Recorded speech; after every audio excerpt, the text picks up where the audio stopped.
Good evening and welcome to Lateline. I'm Steve Kinane.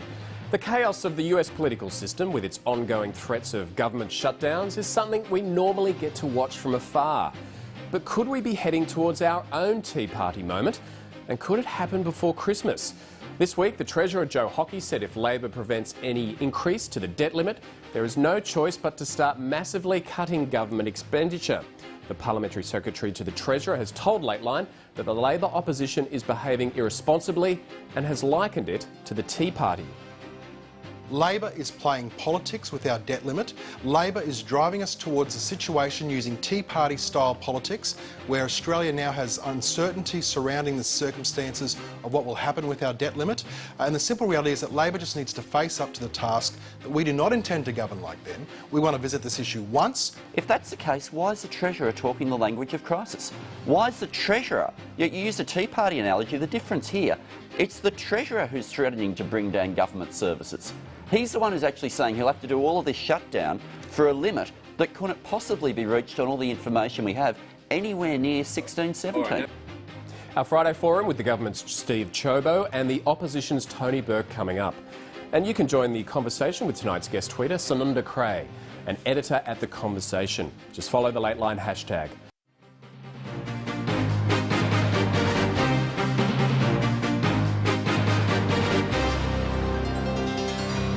And now for our regular Friday night forum with opposition spokesman for Finance, Tony Bourke, and the Parliamentary Secretary to the Treasurer, Steve Ciobo. They joined me earlier in our Sydney studio. Steve Ciobo, Tony Bourke, thanks for joining us. G'day.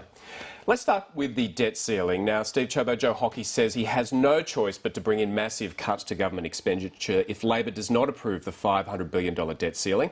But he could accept the $400 billion figure Labor has agreed to, or he could publish the economic forecasts so the Parliament can make a decision based on those numbers. Sure. Is the Treasurer manufacturing a crisis here? You know, Steve, it's extraordinary that this is Labor's position on this. I mean, I've actually got with me from PFO the economic statement. We see here $370 billion of peak debt that's predicted under Labor, and this is the Treasury minute that was actually tabled by the former Treasurer, the member for Lilly, which from the Australian Office of Financial Management, which makes it very clear that they need a $40 to $60 billion buffer.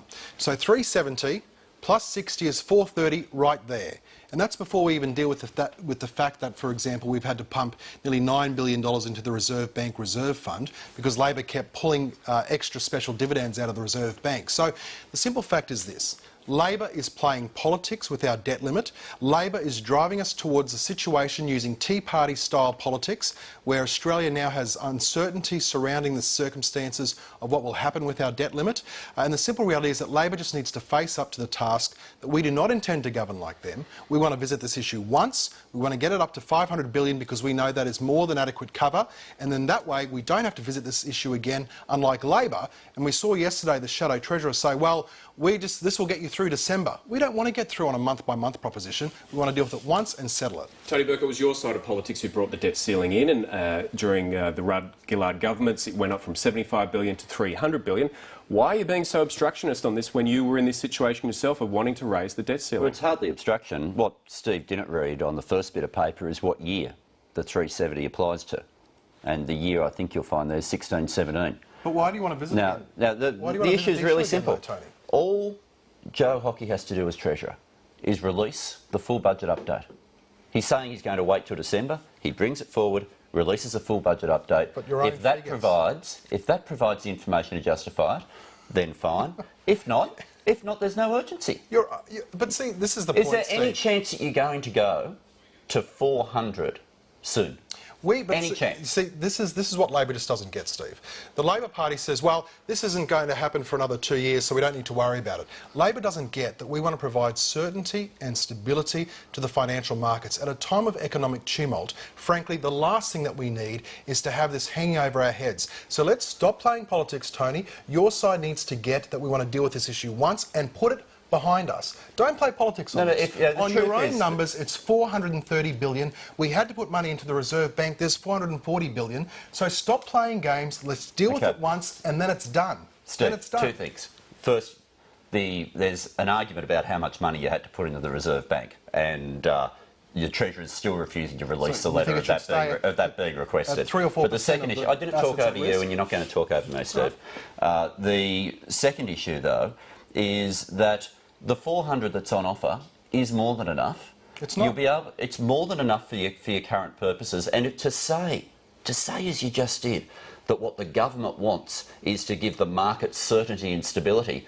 If that's the case, why is the Treasurer talking the language of crisis? Why is the Treasurer, you use the Tea Party analogy, the difference here, it's the Treasurer who's threatening to bring down government services. He's the one who's actually saying he'll have to do all of this shutdown for a limit that couldn't possibly be reached on all the information we have anywhere near 1617. All right, now to many economists, this whole debate is a complete farce.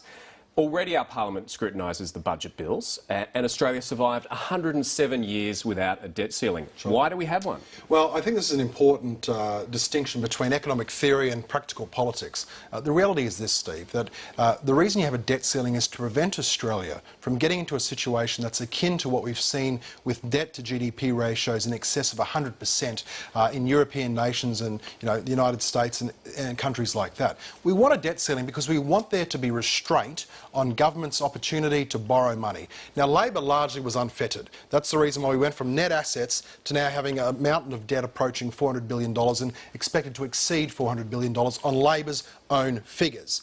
Now, that's the reason why we say let's deal with this issue once, let's not play politics. We don't want to kick the can down the road. What Tony's basically saying is let's kick the can down the road and we'll deal with it again in another year or two. That's what they did in the US. We don't want that. Tony Bourke, you were a member of the Rudd government. You were a minister of the Rudd government when they increased the debt ceiling. It brought in the debt ceiling. The respected economist Saul Eslakes thinks too many of you were watching too much of West Wing at the time. Why do we need one when it causes all this chaos? Well, what it does provide an extra level of discipline on government, and both sides of politics agree that that's a discipline worth having. But a lot of economists are saying you don't need it. Chris Richardson, Saul Eslakes. That's right. There were more who came out today. Lots of economists have that view. There's a political discipline that both sides of politics agree on. The thing that has been extraordinary here is that after spending the whole lead up to the election campaign railing against debt and using lines like, if debt's the problem, more debt's not the solution, nobody thought that the people saying that would then have as one of their first actions that they'd ask permission to take debt to $500 billion. But what a disingenuous... See, this okay, is such a... We're going to move on. Well, this is a disingenuous argument because the former Treasurer, the member for Lilly, himself admitted that the debt ceiling would have to go up purely as a consequence of Labor's legacy. So for it to be claimed that this $200 billion is all Liberal Party is ridiculous. All right, I want to talk about the Parliament this week. Tony Abbott promised a grown-up government. This week, Christopher Pyne, the Leader of the House, was calling the new opposition leader electricity bill in the Parliament. Now, is that an act of a grown-up government? Look, we used to have, again, the Labor Party talking about sloppy Joe and these sorts of comments. I mean, I'm not going to be lectured to by the Labor Party. The reality is that, of course, we all believe that parliamentary standards should improve. So should the Speaker have overruled that and said that was unparliamentary? I'm not going to revisit and I'm not going to reflect on what the Speaker's done. The reality is that what we're going to do, we supported the Speaker. The reality is what we're going to do is make sure that we raise the standard of Parliament. Now, I'm not going to say to you that every single time it's going to be wonderful, but we generally want to see an improvement in parliamentary standards, and we'd hope Labor would join with us in doing that. Tony Bourke, you called this title, electricity bill, being named in the Parliament as it was, as cheap schoolyard name calling. Was it any worse than you likening the new Speaker Bronwyn Bishop to Dolores Umbridge, the cruel witch turned headmistress in the Harry Potter books? I actually likened the entire Parliament to Hogwarts and used an invisibility cloak reference and to you said that Dolores Umbridge is running the school, so I take it you were referring to Bronwyn Bishop there? Yeah, and when you're talking about, when you use a Harry Potter reference, everyone's going to be like that. The difference was, look, what Christopher Pyne said wasn't the worst insult that's ever been thrown around the Parliament. The difference was he wasn't asked to withdraw it when it was raised.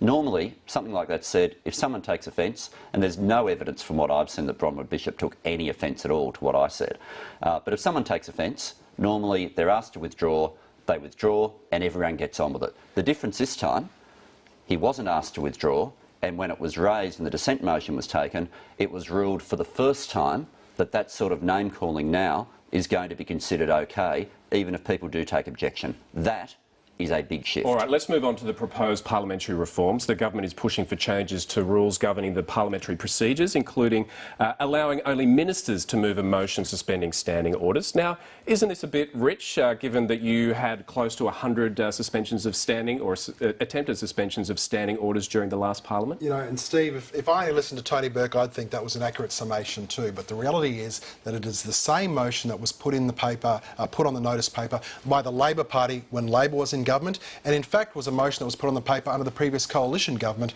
under John Howard. So there's absolutely nothing new about this. Tony's been out there trying to make hay and trying to claim that this is in some way a startling new revelation and an example of this government being keen on secrecy and controlling the parliament. That's not the case. This is a standard motion that's been moved under the Labor Party and under the coalition previously.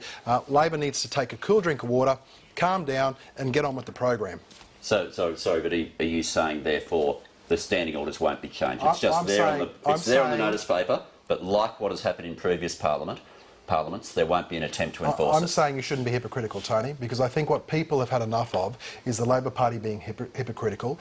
They've had enough of, for example, you saying you want a better parliament, and yet you are very happy to use and abuse parliamentary rules so that the Vice President of Indonesia was kept waiting for 45 minutes to meet with the Prime Minister while you yourself played games on the floor of the Parliament. That's what people have had enough of. The Prime Minister could have left at any point. Do you think there was in danger of you losing your majority? The Prime Minister couldn't have left at any point because the very next thing the Prime Minister had to do was introduce the bills in opposition to repeal the carbon tax. You're in charge of the order of legislation. He had to wait. You could have, he was there waiting to do that purpose. You could have switched the order of the legislation at any point, or Christopher Pyne could have stood up, said, to help the Parliament I withdraw, and it was all over.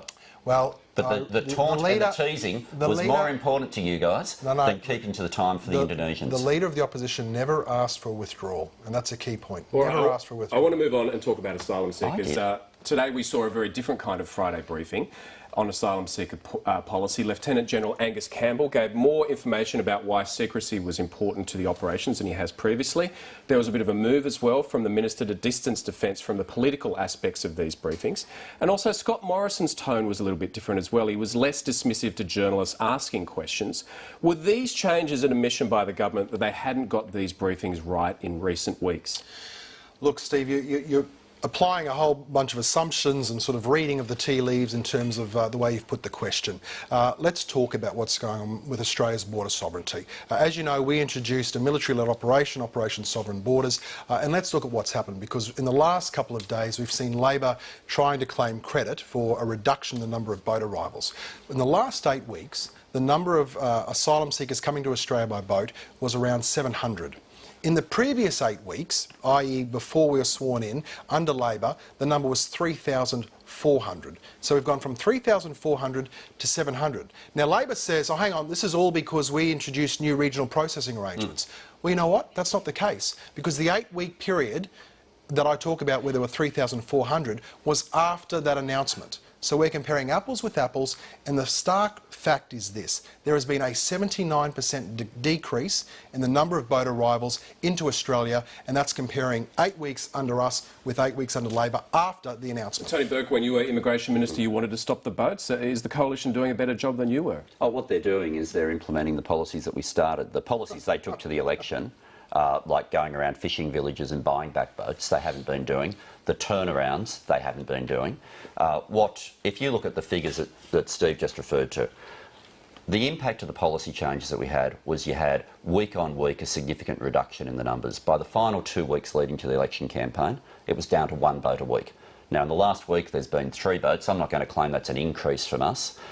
Effectively, what's happened is the numbers have gone right down. It had happened by the time of the election campaign. It was down to 1 boat a week by then. What they are doing is they've realised, as we told them, that the crazy policies they had about buying up fishing vessels and doing the turnarounds and towbacks weren't going to work. What they had to do was implement the regional arrangements. That is actually what they're doing. Okay. They've changed the media strategy, I'll give them that, but that's all. All right, Steve, I want to talk about a specific issue, because this week it was revealed there was an asylum seeker who was separated from her newborn baby boy who was in hospital in Brisbane with respiratory issues. Sure. Apparently she could only visit her baby for 6 hours a day. Do you think that is inhumane? Look, I think what's happened there is regrettable, and I noticed that today the Minister has indicated that he's asked his department to undertake a further review of the situation and investigate what's exactly transpired. I mean, it is regrettable what's happened, but the simple fact is this, that in relation to this particular area, there's been no policy change under us to what there was under Labor, and I would certainly hope that Labor doesn't attempt to point score out of this, because there's been no policy change. The incident's regrettable. We'll get to the bottom of it. The Minister's undertaken to do that. And will the Minister make sure this won't happen again? Well, I would hope that that is the case, and I've no doubt that that will be the situation going forward. So, Tony Bourke, could this have happened under Labor?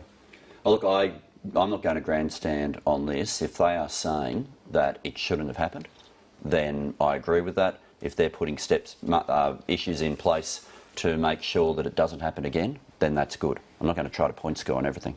OK.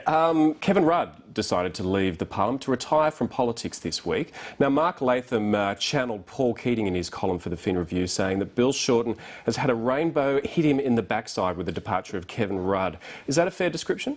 Look, I just think so much has been said, and I'm one of the people who's made comments about Kevin over the years.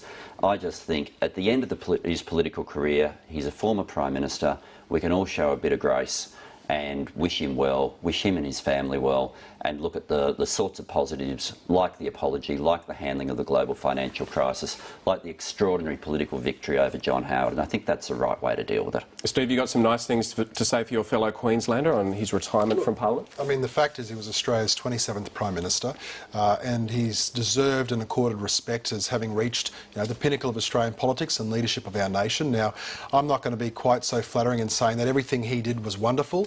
There's a very serious legacy that we've got to deal with. There were, unfortunately, some very poor policy examples that took place under his leadership. But that notwithstanding, this is hardly the time or place to go on the attack on those things, and I've got no intention of doing that. Gentlemen, we've run out of time. Thanks very much for joining us. Thank you, Steve. Thanks.